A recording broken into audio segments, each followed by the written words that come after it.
UW360 is proudly supported by BECU, a not-for-profit member-owned credit union. Pacific Office Automation, copy, print, workflow, and IT. Problem solved.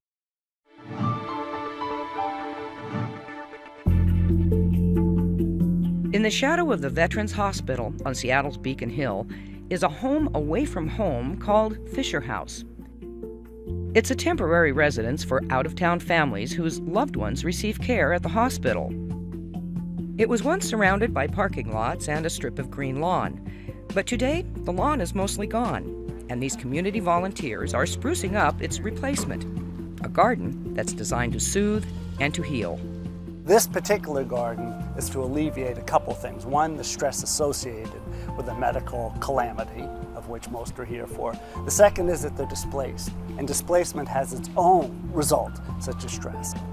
The idea really of a therapeutic environment is to create an environment where people can come to terms, can reduce the stress associated with traumatic situations, and begin to have the capacity to address their situation and their loved ones.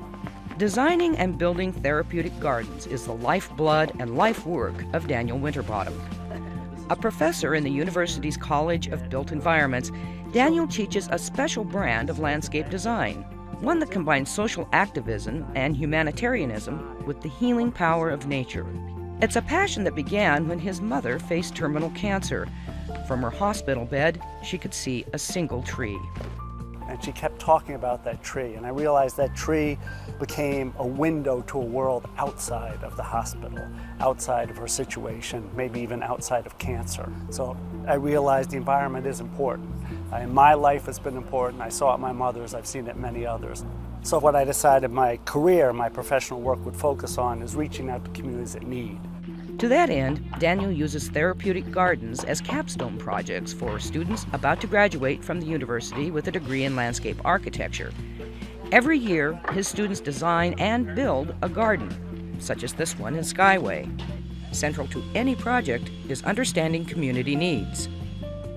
They learn what it means to be a survivor of the Bosnian War. They learn what it means to live next to a garbage dump in Guatemala.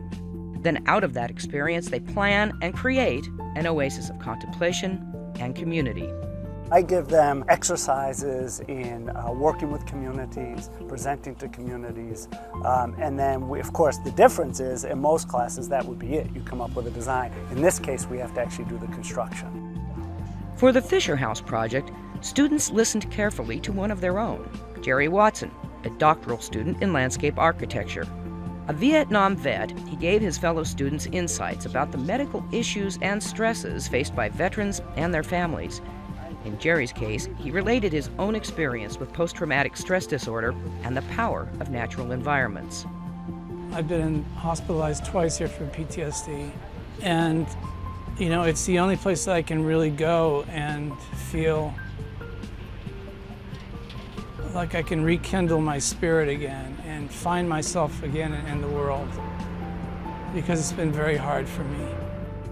Both Daniel and Jerry see the Fisher House Garden as a first step.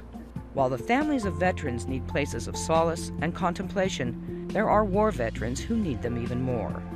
I'm a Vietnam veteran, but there's Iraqi war veterans, there's Afghanistan war veterans.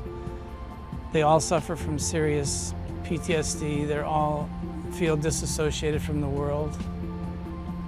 And there's really no place for them to go outside of the walls of that hospital. My hope is that this may become an intervention that we can use for veterans seeking treatment in VAs across the country and residential facilities in forts such as Fort Lewis. Daniel has done so much for us to help to create these wonderful natural spaces that people can come and sit and just reflect and not be so caught up in the anguish that they all feel.